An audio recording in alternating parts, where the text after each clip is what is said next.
A very good morning, dear students. As we were reading chapter number 6, the coastal plains and islands, in our last video we had done life of the people in western coastal plains. We were going through it.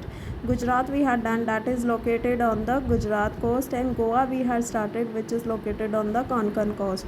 The weather over there, the climate is hot and humid in Goa, and their food is always spicy, and fenny is the typical drink found there. The people over there, they are doing farming, and they are fishermen. Usually which kind of farming they are doing, that you can read in your books, like rice, coconut, cashew, mangoes. Okay, and Panaji is the capital of Goa.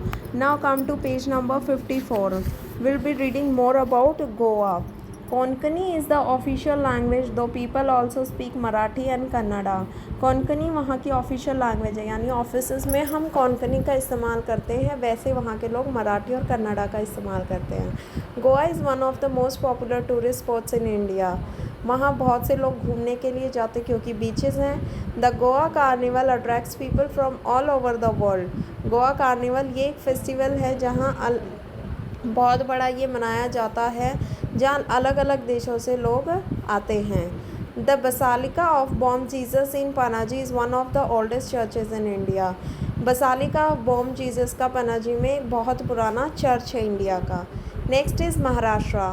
Maharashtra is located on the Konkan coast. Konkan coast पे स्थित है. Mumbai is the capital of the state.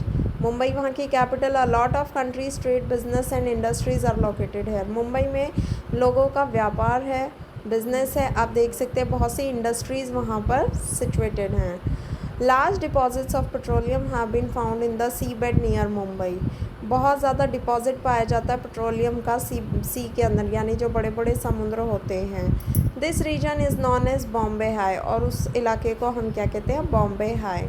Maharashtra has famous ancient caves at Ajanta and Ellora which have beautiful paintings and stone temples.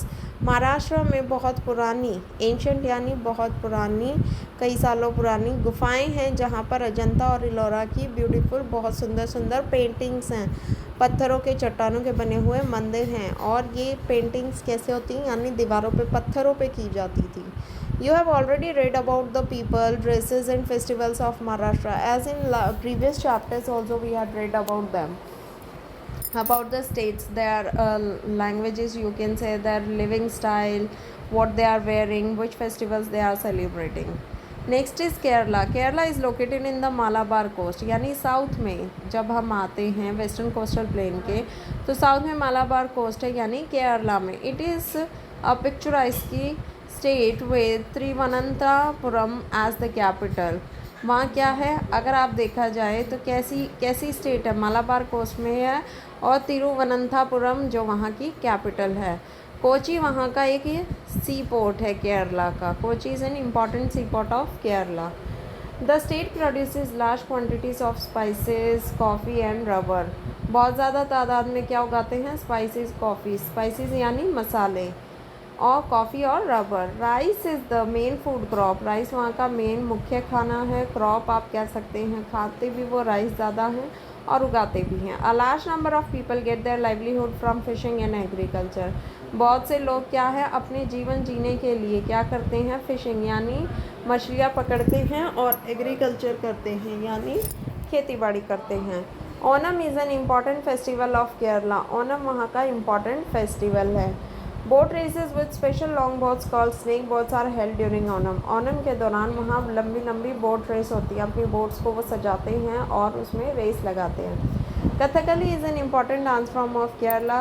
Kerala is very popular with tourist from all over the world. Kerala में बहुत से लोग दूर दूर से घूमने के लिए जाते हैं. वहाँ बड़े बड़े समुंदर हैं, टेम्पल्स हैं देखने के लिए, और वहाँ क्लाइमेट भी थोड़ा ठीक रहता है. Several reserves and sanctuaries such as Periyar Wildlife Sanctuary and Silent Valley are some of the much visited tourist places here. ये कुछ रिजर्व्स और सेंचुरीज़ है, पेरियार वाइल्ड लाइफ सेंचुरी और साइलेंट वैली, जो वहाँ पर हैं। लोग दूर दूर से इन्हें देखने के लिए आते हैं, घूमने के लिए आते हैं। Now comes the life of people in eastern coastal plain. Eastern coastal plain में जो स्टेट्स आती हैं उनके बारे में हम पढ़ेंगे। Like Andhra Pradesh. Andhra Pradesh is located on the Coromandel coast. Coromandel coast पर ये लोकेटेड है। हैदराबाद यहाँ की कैपिटल है। विशाखापट्टनम जो है एक इम्पॉर्टेंट सी पोर्ट है यहाँ पर। The city is well known for its shipbuilding yard and iron and steel plant and an oil refinery. ये जो शहर है, आंध्र प्रदेश जो स्टेट है, वो किसके लिए फेमस है कि शिप बिल्डिंग यार्ड यानी शिप्स बनाए जाते हैं, पानी वाले जहाज़, आयरन और स्टील प्लांट्स है, ऑयल रिफाइनरी हैं। Farming is the main occupation. Please turn your pages, come to page 55. Farming is the important occupation in the state. Rice is the main crop, और फार्मिंग वहाँ की main occupation है, काम है, ज़रिया है लोगों का, और चावल उगाते हैं। Next is Tamil Nadu. Tamil Nadu is located on the Coromandel coast. Tamil Nadu भी कहाँ पर स्थित है? कोरोमंडल कोस्ट पे। Chennai is the capital of the state. Chennai वहाँ की कैपिटल है। The Marina beach in Chennai is the longest beach in the country, और मरीना बीच जो है चेन्नई में वो सबसे बड़ा बीच है कंट्री का। The Kaveri river forms a fertile delta in the state, और कावेरी जो रिवर है वो एक delta I have told you ना, जब big rivers when they join big water bodies like sea, तो वहाँ जो डिपॉजिट इकट्ठा होता है रिवर का वो डेल्टा फॉर्म करता है। आप देखते हैं नदियों में कुछ डिपॉजिट साथ में बहता हुआ आता है पानी के, जब वो बिग वाटर बॉडी से मिलने को जाता है तो वो जो डिपॉजिट इकट्ठा होता है वो डेल्टा बनाता है। It is called the rice bowl of Tamil Nadu, और इस स्टेट को हम क्या कहते हैं? तमिलनाडु को हम राइस बाउल कहते हैं, यानी चावल का कटोरा आप कह सकते हो। वहाँ चावल ज़्यादा होते हैं। Agriculture is a major occupation, खाते भी हैं। Major occupation with farmers growing rice, maize, pulses, sugar cane, coconut and mango. Rice is the main crop of the state. वहाँ की मेन क्रॉप है राइस, और लोग क्या करते हैं? मेजर ऑक्यूपेशन ये फसलें वो उगाते हैं। The most important factory in the state is the Integral Coach Factory which makes railway coaches for trains. ये एक इम्पॉर्टेंट आप कह सकते हो फैक्ट्री है उस स्टेट में, इंटीग्रल कोच फैक्ट्री, यानी रेल के जो डब्बे वहाँ पर बनाए जाते हैं। तमिल वहाँ की मेन लैंग्वेज है जो वहाँ के लोग बोलते हैं। भरतनाट्यम उनका क्लासिकल डांस है। Kanyakumari is the southern most tip of the Indian mainland, और कन्याकुमारी जो है साउथ में देखा जाए तो सबसे लास्ट टिप पे है इंडिया के। Puducherry towards the south of Chennai lies Puducherry. South में अगर जाते हैं चेन्नई के तो पुडुचेरी आपको मिलेगा। ये एक यूनियन टेरिटरी है और ये फेमस है औरोबिंदो आश्रम के लिए।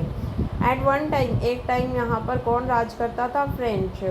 तमिल वहाँ की मेन लैंग्वेज है, कुछ लोग वहाँ पर अब भी फ्रेंच बोलते हैं।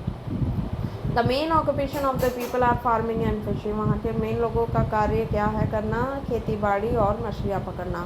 The mass festival is an important festival of Puducherry.